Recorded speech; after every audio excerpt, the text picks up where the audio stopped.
তারিখ গণ অধিকার পরিষদের কেন্দ্রীয় কার্যালয়ের সামনে একেবারেই বিনা উস্কানিতে উদ্দেশ্য প্রণোদিতভাবে আমাকে হত্যা চেষ্টার উদ্দেশ্যেই আমাদের নেতা কর্মী সহ উপস্থিত যারা ছিল তাদের উপরে হামলা করা হয়েছে।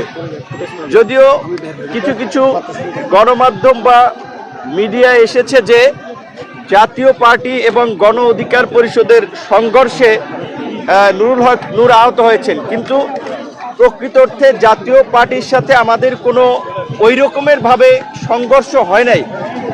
আপনারা দেখেছেন যে আমরা মিছিল নিয়ে যাওয়ার পথে আমরা অধিকাংশ নেতাকর্মী আমাদের কার্যালয়ে পৌঁছে গেছি, আর মিছিলের শেষ প্রান্তে কিছু লোক যখন এই ফ্যাসিবাদের দোসর ভারতীয় দাবেদার এবং এই দেশবিরোধী অপশক্তি জাতীয় পার্টির কার্যালয়ের, যেটাও জাতীয় পার্টির কার্যালয় না, মূলত এস আলমের বিল্ডিং, সেইখান দিয়ে আমরা যাওয়ার পথে তারা তাদের কার্যালয়ের মধ্যে থাকা সন্ত্রাসীরা আমাদের উপরে ঢিল মারে, দু একজনকে কাপড় টেনে ধরে। আমরা কিন্তু অনেকে তখন আমাদের কার্যালয়ের সামনে চলে আসছি। আমরা সংবাদ সম্মেলন করার জন্য প্রস্তুতি গ্রহণ করছিলাম, তখন আইন শৃঙ্খলা বাহিনী যাদের সাথে পুলিশ এবং সেনা সদস্যরা ছিল, তারা আপনার রাস্তা থেকে যাকে পেয়েছে তাদেরকে পেটাতে পেটাতে আমাদের কার্যালয়ের সামনে আমরা সংবাদ সম্মেলন করার জন্য দাঁড়িয়েছি, সেই অবস্থায় আমাদের উপরে হামলা করে। এবং এই বাংলাদেশের এমন কোনো মানুষ নাই যারা ভিপি নূরকে চেনে না। পুলিশ এবং সেনাবাহিনীর সদস্যরা নিশ্চয়ই চেনে।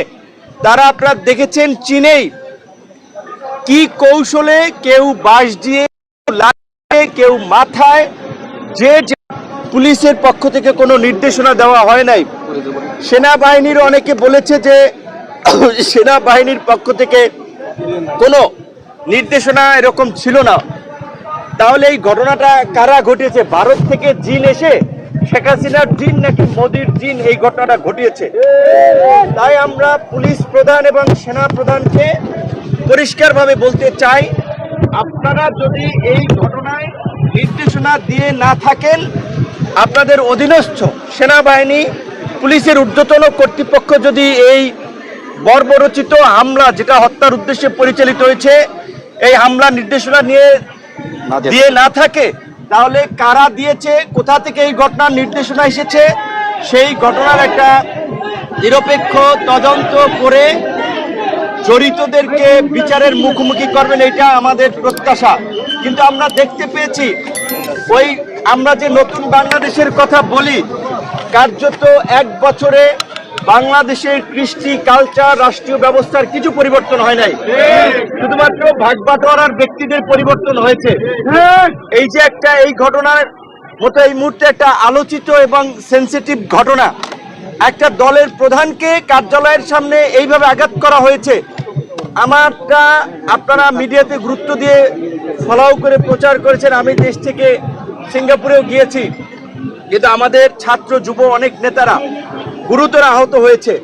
আমার নাকের দিকে তাকালে দেখবেন আমার ডান নাক, এই নাকের কিন্তু ডান সাইড থেকে বাঁকা, কারণ এই ফ্র্যাকচারের কারণে, প্লাস এখানে ডেভিয়েশন আছে। এই মেজর অপারেশনটা এবং সামগ্রিক মূল্যায়নের জন্য আমরা সিঙ্গাপুরে গিয়েছিলাম। ডাক্তার বলেছে এইটা প্রথম 2-1 সপ্তাহ, ঘটনার 2-1 সপ্তাহ পরে করতে, অথবা 4 মাস পরে। তারা জানুয়ারিতে ডেট দিয়েছে। এইভাবে টার্গেট করে আঘাত করা হয়েছে। প্রকৃত অর্থে এটা আমাকে বলতে হবে, শেখ হাসিনার, আমরা ফেসিবাদের সময় বলি, এই ফেসিবাদের সময়ও শেখ হাসিনার গদিকে চ্যালেঞ্জ করে আন্দোলন করেছিলাম আমরা। আমাদের উপরে আইন শৃঙ্খলা বাহিনীর এই রকমের বর্বরচিত হামলা হয় নাই। তাহলে এইটা একটা টার্গেট অপারেশন ছিল, আমাদেরকে টার্গেট করে অন্যদেরকে মেসেজ দেওয়ার জন্য এই হামলা পরিচালিত হয়েছে। তাই আমি অন্যান্য রাজনৈতিক দল, গণ অভ্যুত্থানের আন্দোলনকারী নেতৃবৃন্দকে বলবো, আপনারা যদি পরবর্তী সিরিয়ালে পড়তে না চান, এই ঘটনায় যেই জড়িত থাকুক, যত বড় ক্ষমতাধর ব্যক্তি জড়িত থাকুক, তাকে বিচারের মুখোমুখি করতে হবে, চাকরিচ্যুত করতে হবে। কিন্তু দুঃখজনক, আমরা দেখতে পাচ্ছি ওই গতানুগতিক তদন্ত কমিটি গঠিত হয়েছে, মিটিং চলছে, প্রতিবেদন আলোর মুখ দেখে না। এই যে প্রায় 35 দিন হয়ে গেছে, একটা বিচার বিভাগীয় তদন্ত কমিশন করেছে, তাও তাদের কর্মকাণ্ড কিন্তু আমরা গাফিলতি দেখতে পাচ্ছি। আমরা বর্তমান প্রধান উপদেষ্টা থেকে শুরু করে উপদেষ্টা, অন্যান্য আইন শৃঙ্খলা বাহিনীর ঊর্ধ্বতন কর্তৃপক্ষকে স্মরণ করিয়ে দিতে চাই, একটি বিতর্কিত নির্বাচন করায় সাবেক নির্বাচন কমিশনার নুরুল হুদার গলায় কিন্তু জুতার মালা পরানো হয়েছে। সাবেক প্রধান বিচারপতি বাইতুল মোকাররম ইমাম পালিয়ে গেছে দেশ থেকে। সুতরাং এই 29শে অগস্টের ঘটনার বিচার না হলে অনেকেই আমরা যদি বেঁচে থাকি রাস্তায় অপমানিত হবেন, অপদস্থ হবেন এবং ভবিষ্যতে তাদের গলায় গামছা আমরা পরাবো। আমরা সরকারকে সহযোগিতা করছি, আমরা এই সরকার দ্বারা কোনো বেনিফিটেড হই নাই, আমরা সরকারের ভাগ বাটোয়ারার অংশীদার হই নাই।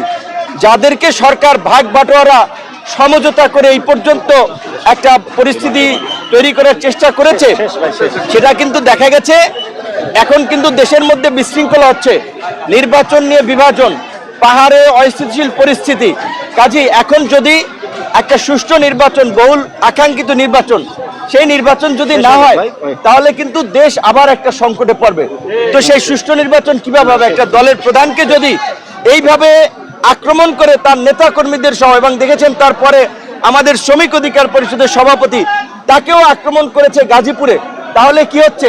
এই সমঝোতার নির্বাচনে যাদেরকে সিগন্যাল দেবে তারা নির্বিঘ্নে আওয়ামী লীগের আমির নির্বাচনের মতো প্রচার প্রচারণা চালাবে, মিছিল মিটিং করবে। যাদেরকে সিগন্যাল দেবে না তাদেরকে এইভাবে হামলা করে আক্রান্ত করে মাঠ থেকে তাড়িয়ে দেওয়া হবে। তাই আমরা মনে করি সুষ্ঠু নির্বাচনের পূর্ব শর্ত হিসেবে এই ঘটনার বিচার, এই ঘটনার তদন্ত এবং জড়িতদের বিরুদ্ধে শাস্তিমূলক পদক্ষেপ নেওয়া জরুরি।